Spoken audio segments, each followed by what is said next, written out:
Uli Schubert, priča o mobitelima. Stiže diktat, reče tada i sa zebnjom se zagleda u brdo bilježnica koje je gospodin Ruder odložio na katedru.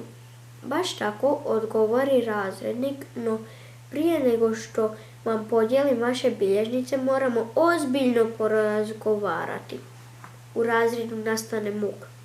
Mogu razumjeti da tešku riječ kao što je na primjer ispičutura pogrešno napišete, govorio je nastavnik, ali da takvu malu riječ kao što je vrlo napišete verlo ili vrolo. I to ne samo jednom, nego svaki put u rečenici. To ne mogu shvatiti. Razrednik gospodin Ruder značajno pogleda u pravcu Petrove klupe.